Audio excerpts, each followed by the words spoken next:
the real deal, and that starts on Wednesday, the beginning of really a tough top of the schedule.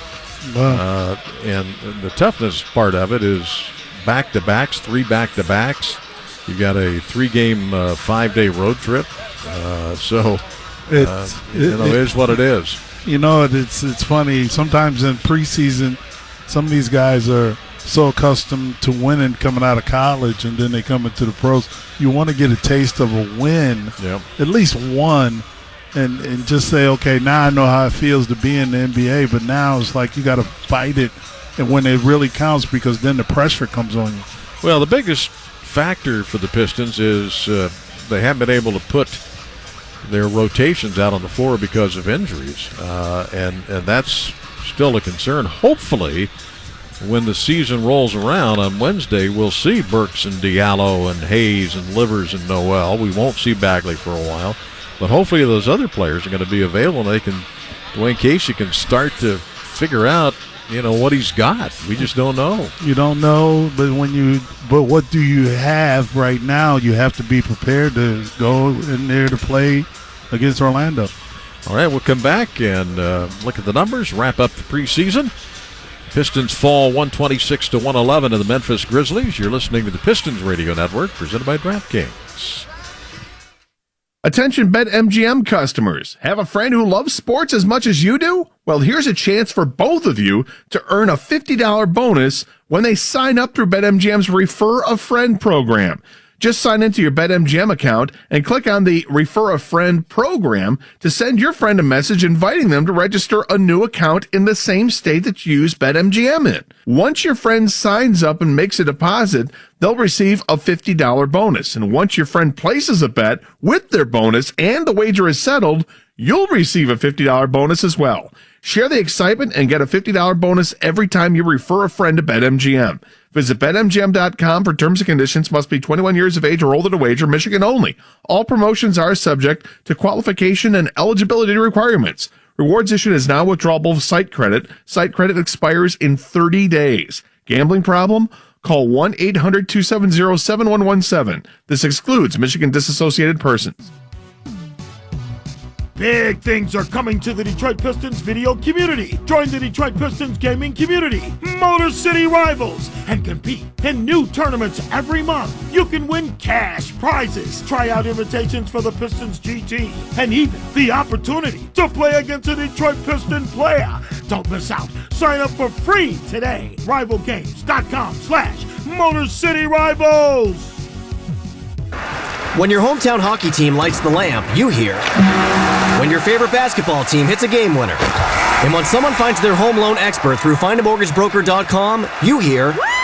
Because a local mortgage broker will guide you through the entire process and find you a home loan that's faster, easier, and cheaper. Find a home loan expert near you at findamortgagebroker.com or call 1-800-BROKERS today. Powered by United Wholesale Mortgage, LLC. Equal housing lender, NMLS 3038.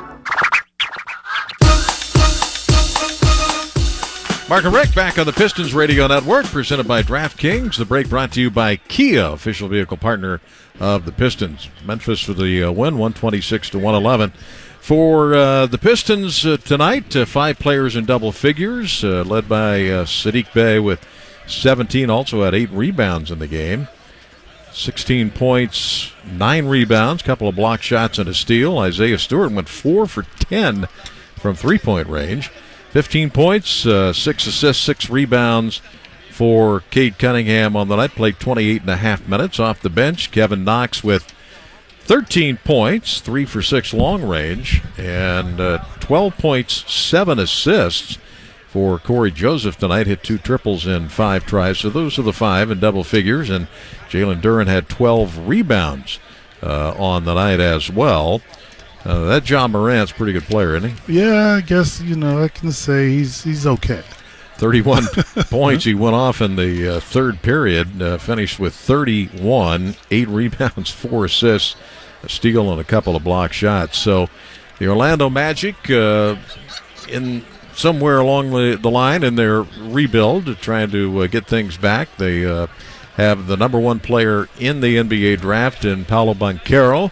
6'10" kid from Duke, And it'll be interesting to see how I read an article with him on his adjustments to the NBA, and he says he's learned. He says first thing that came out of his mouth was talking about the speed of the game. Yeah, that's the first thing that comes out of most rookies' mouths is it's the speed of the game, but it's also the rigors of the game as well. Yep. That's the things you got to learn. Yeah, very much so.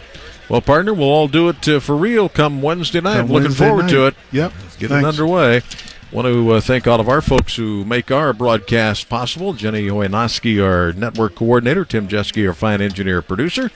And Jim Costa will take you the rest of the way in the postgame to wrap this up. Look ahead to the regular season, which begins either Tuesday or Wednesday. For the Pistons, it will be on Wednesday when the Orlando Magic come in. So, again, the final score here tonight, Memphis 126, the Pistons 111. For Rick Mahorn, this is Mark Champion saying you've been listening to the Pistons Radio Network, presented by DraftKings. Detroit Pistons basketball on the Detroit Pistons Radio Network. This is the Pistons Tonight postgame show on the Pistons Radio Network. Here's your host, Jim Costa. Who's ready for the regular season? I certainly am. Preseason is done. We move ahead following tonight's broadcast. Jim Costa on the postgame show, getting you all caught up on everything that you missed tonight and tying a bow on the preseason. Pistons go 0-4. Didn't matter if you're 4-0, 0-4, somewhere in the middle, because the records get wiped clean and we find out where this team's at Wednesday of next week, Little Caesars Arena against the Orlando Magic. Standout performances tonight, I would point to Saddiq Bey scoring 17 points. He was 1 of 7 from 3. And if you listened tonight, if you had a chance to put a set of eyes on what took place, a lot of those were open looks. I'm not sweating a 1 from 7 from Saddiq Bey. He had 17 to lead the Pistons. Another big story in this game was foul trouble. Bogdanovich had 4. Cunningham had 4 in the first half. Jaden Ivey had 5. And Jalen Duren fouled out in this game. Pistons already thin in the front court, starting a smaller lineup with Isaiah Stewart at center alongside Bogdanovich and Bey. So you can't really afford to get into foul trouble. Makes it really tough against a Memphis team that doesn't shoot threes really all that well. Where they make their hay is getting to the hoop and getting to the free throw line. Some quick math on this. They had more than 100 points in the paint plus at the free throw line in this game. 74 in the paint, another 27 coming at the charity stripe. They attempted 38 free throws. And I think one thing that tends to happen when we look at free throw disparity is people will say, well, Memphis shot 38 and the Pistons only shot 19. The refs clearly had a slant. It's also about style of play, and the Pistons shot 52 threes in this game. I mean, you shoot 52 threes, you're not exactly initiating contact. You're not going to get those calls around the three-point line. That stuff has been really, the refs have been encouraged to not call little ticky-tack stuff around the three-point line. Pistons shot 15 of 52 from 3. It's a three-point league, but not if you're only making 28%. And again, many of the looks were open, but the difference in the game tonight was Memphis, as a team, going downhill to the basket. The big standout player for them was Ja Morant, and he had 31 points, 8 rebounds, 4 assists, and he had this highlight play. Well, we finally get it over. Right side of the floor. Bogdanovich had it stolen by Ja Morant. Morant behind the back to the basket for the dunk, and there's a highlight. Holy mackerel.